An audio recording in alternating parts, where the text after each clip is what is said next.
Yeah, hello and welcome to another update video about Terra Luna, a video I've been waiting for actually to make that video all day. So let's just take a look first at where we're coming from. Just want to show you what we talked about in the last couple of videos. Just want to start here with the video on the 18th of April when we were just coming down here to $76 US. By extent, because what we actually need to see ideally is an ABC. So you want to see a wave A wave B. Now that could trick us all. That could go all the way up to the previous high, and then we come down in a wave C. That is absolutely possible. That will be typical actually for the crypto market. Okay, A, B, C.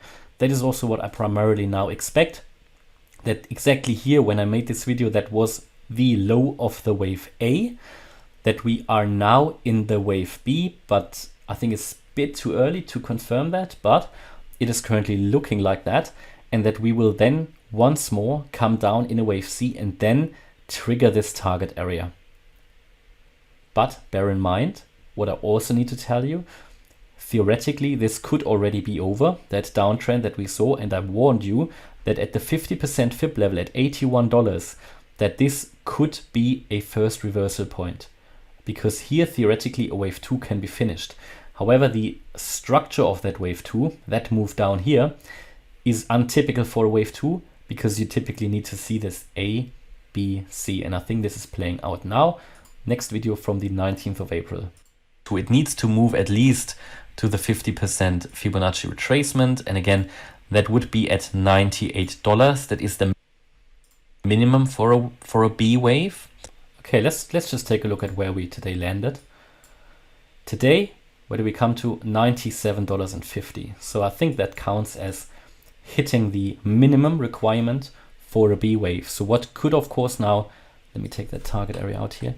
What could of course have happened now is that we actually came really down here in this wave A. We retraced. You can see that we came all the way to the 50% level. Just need to make that a little bit lower. So there you go.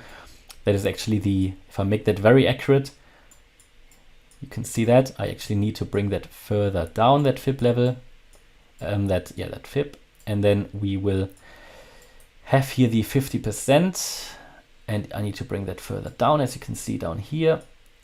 Where is the FIB level? Oh, 97.65.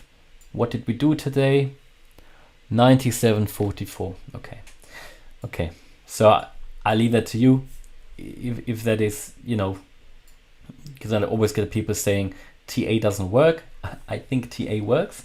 You get these clear levels, you get the minimum requirements for a certain wave, but of course it is all probabilities. There is no holy grail to trading. There is no holy grail to technical analysis. If there was, everybody would be rich, but it doesn't work because there have to be winners and losers in markets. Therefore, not everybody can be rich. Very simple, isn't it? So what we can have seen here now is already the wave A, B, C. So, no, sorry, the wave A and B.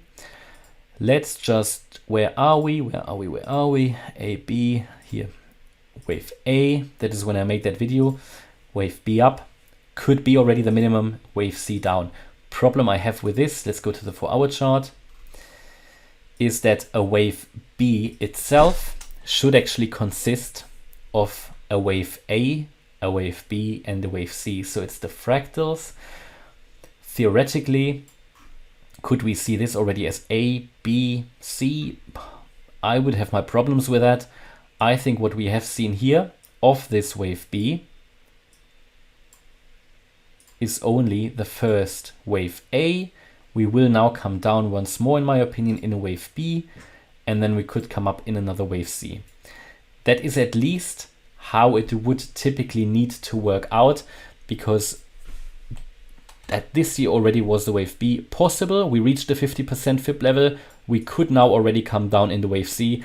But again, in both scenarios, we can expect, I think here, a little retracement, because if this here was already the wave, no, sorry, in this wave B, if this was already the wave A, then you come down in the wave B and you move up once more in the wave C. So a little bit of a retracement expected.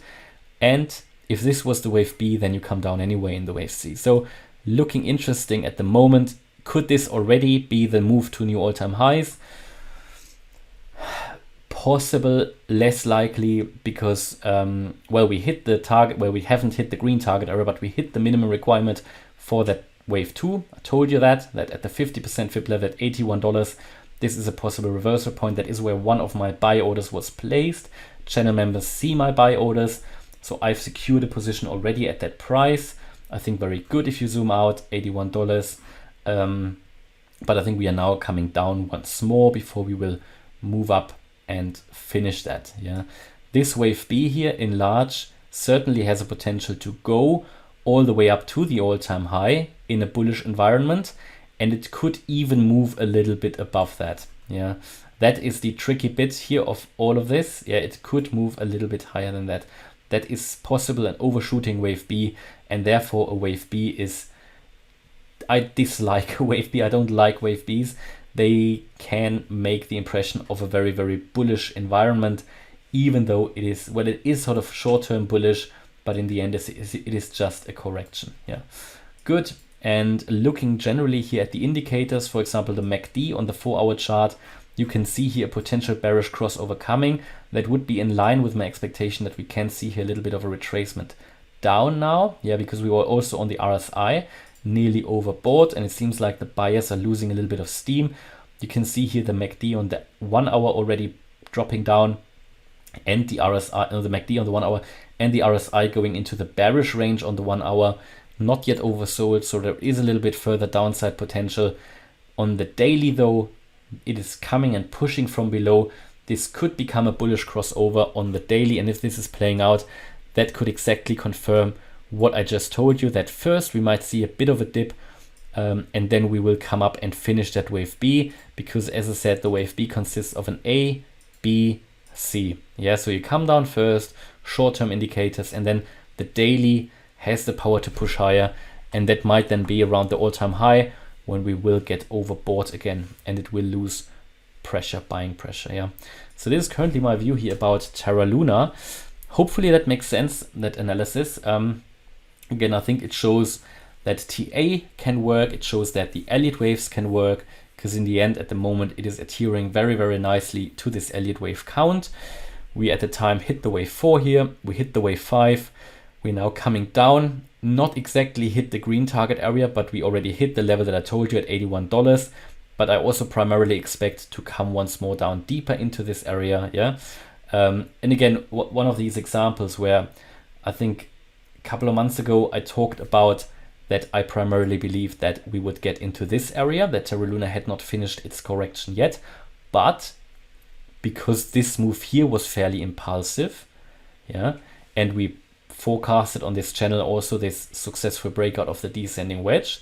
So all of that worked out. And I told you after this impulse, this was the first impulse here, that I changed my wave count, and since then it has worked out pretty much. So again, you can't just take a TA that is 2 months old and tell me today I've been wrong, because you need the daily updates. The crypto market is changing every day, and therefore also it is important to at least slightly adjust scenarios every day if it is required, not always required, yeah, but because the market is moving, you can't just relate today to a TA that was made 2 months ago, because things are changing in the charts.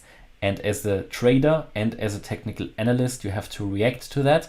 I do this here on a daily basis, and yeah, hopefully that helps you out. Okay, so hopefully you liked the update. If you did, please hit the like button, leave a comment and subscribe.